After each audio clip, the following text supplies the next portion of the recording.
Okay दोस्तों, तो मैं इस वीडियो में बात करने वाला हूँ कि आप बैंकिंग एग्ज़ाम्स के लिए करंट अफेयर कैसे प्रिपेयर कर सकते हैं। तो आज का टॉपिक यही है, how to prepare CA for banking exams. Okay, तो सबसे पहले हम देखते हैं हमारा टारगेट क्या है, मतलब हमें कितना मंथ का करंट अफेयर करना चाहिए बैंकिंग एग्ज़ाम्स के लिए। तो ड्यूरेशन पे आ जाए तो आप मिनिमम 4 मंथ्स का करंट अफेयर तो आपको करना ही होगा, ये मस्ट है। मिनिमम 4 मंथ्स करना ही होगा। अगर आपके पास 4 मंथ्स का मतलब करंट अफेयर प्रिपेयर करने का टाइम है तो 4 मंथ्स कीजिए, इससे कम मत करना, ये एकदम मस्ट है। और कौन सा इनफ होना चाहिए, तो last 6 month from mains exam is enough. ये 4 मंथ और 6 मंथ मेंस के एग्ज़ाम के डेट से लास्ट 6 मंथ और 4 मंथ को गिना जाता है। ओके, तो 6 मंथ का करंट अफेयर है, इनफ है। आपको 6 मंथ का बहुत अच्छे से करना है, और अगर 4 मंथ तो बहुत अच्छे से करना है, और 6 मंथ एकदम अच्छे से करिए। लेकिन इससे भी अच्छा एकदम 4 मंथ अगर आपका एकदम अच्छे से हो जाना चाहिए, 4 मंथ। ओके, अब देखिए, करंट अफेयर को प्रिपेयर करने से पहले आप टारगेट सेट कीजिए। टारगेट है आप 6 महीने पहले मेंस एग्ज़ाम से ठीक 6 महीने पहले स्टार्ट कीजिए। ऐसा नहीं कि कभी भी स्टार्ट कर दिया, मेंस एग्ज़ाम 1 महीना बाकी है और अब जाके आप स्टार्ट कर रहे हो, ऐसे नहीं। तो आप पहले देखिए आपका मेंस एग्ज़ाम कब है, उससे 6 महीने गिनिए बैकवर्ड, और फिर वहाँ से आप करंट अफेयर रोज़ डेली का डेली पढ़ना शुरू कीजिए। ये है आपका टारगेट। ओके, इसके बाद जो प्रॉब्लम आता है वो है रिवीजन, कि इतने सारे करंट अफेयर कैसे रिवाइज़ करें। तो रिवीजन में आ जाए अब, how to revise CA, current affair को कैसे रिवाइज़ करें। तो देखिए, पहले आप आज का करंट अफेयर पढ़ लीजिए, फुल फोकस के साथ पढ़िए ताकि कम टाइम लगे। उसके बाद आप रिवाइज़ कीजिए लास्ट 4 डे, मतलब कल जो पढ़ा था वो, उसके पहले वाला और उसके पहले वाला, ये 4 दिन का सीए आप रिवीजन दे दीजिए। उसके बाद आप रिवाइज़ कीजिए 4 days CA from the start of the month. अगर एग्ज़ाम्पल ले ले, आप अप्रैल मंथ का करंट अफेयर पढ़ना स्टार्ट किए हैं और 1, 2, 3, 4 आज 4 तारीख का करंट अफेयर आप पढ़ रहे हैं, तो आज का पढ़ने के बाद आपको 3 अप्रैल का भी रिवाइज़ देना है, 2 अप्रैल का भी रिवाइज़ देना है, और 1 अप्रैल का भी रिवाइज़ देना है।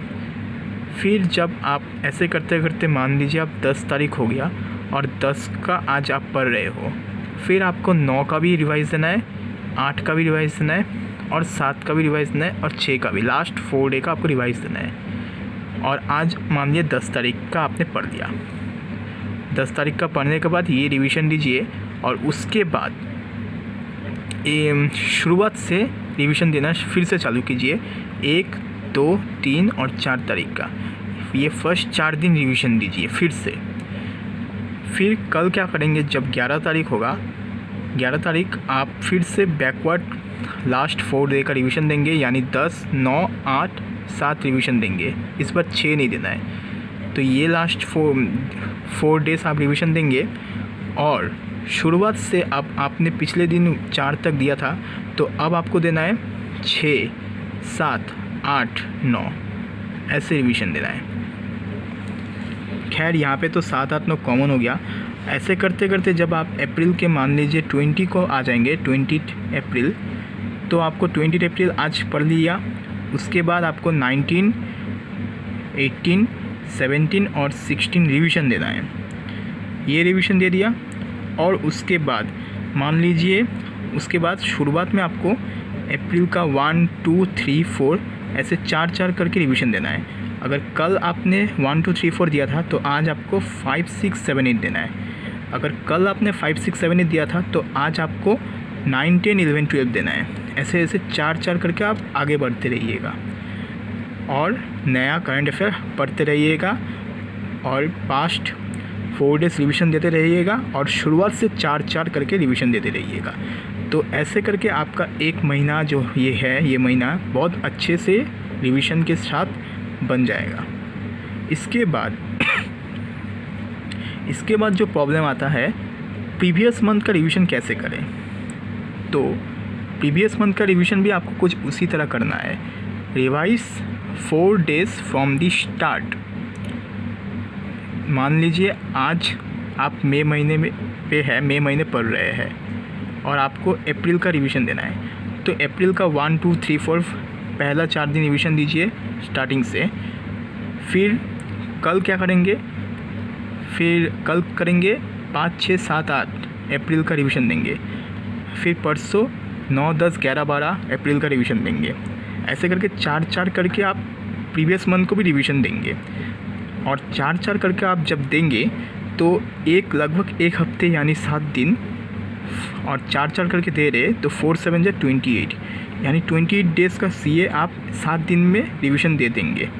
लगभग एक महीना, मतलब एक महीने का करंट अफेयर आप एक वीक में रिवीजन दे सकते हैं अगर 4 करके देंगे। और 4 करके आप दे पाएंगे क्योंकि ये सब आपका पड़ा हुआ है, ज़्यादा टाइम नहीं लगेगा। ओके, तो इस तरह आपको प्रीवियस मंथ्स के भी रिवीजन देने हैं। इसके बाद प्रॉब्लम आता है जब 4 से 5 महीने हो जाते हैं तब कैसे रिवाइज दें।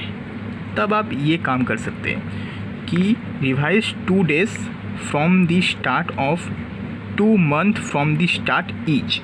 मतलब यानी अगर आज अगस्त चल रहा है और आपको रिवीजन देना है तो आप क्या कर सकते हैं, अप्रैल और मई महीना लीजिए।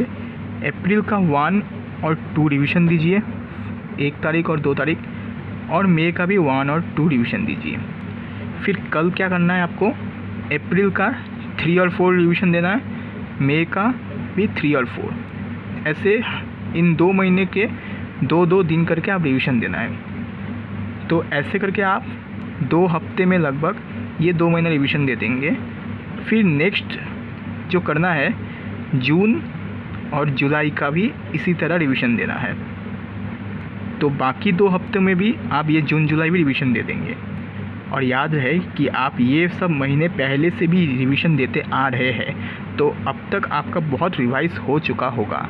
तो अब आपको बहुत कम टाइम लगेगा ये रिवीजन देने में। अब ये सब इतना सारा रिवीजन देते देते मेरा तो पूरा मॉर्निंग पोर्शन चला जाता है। अगर टाइम आपका मॉर्निंग पोर्शन जा रहा है तो कोई बात नहीं, करंट अफेयर को अच्छे से प्रिपेयर कीजिए क्योंकि यही आपका मार्क्स बहुत बढ़ा सकता है। तो ये था करंट अफेयर को प्रिपेयर करने का स्ट्रैटेजी। आई होप आपको वीडियो पसंद आया। Thank you.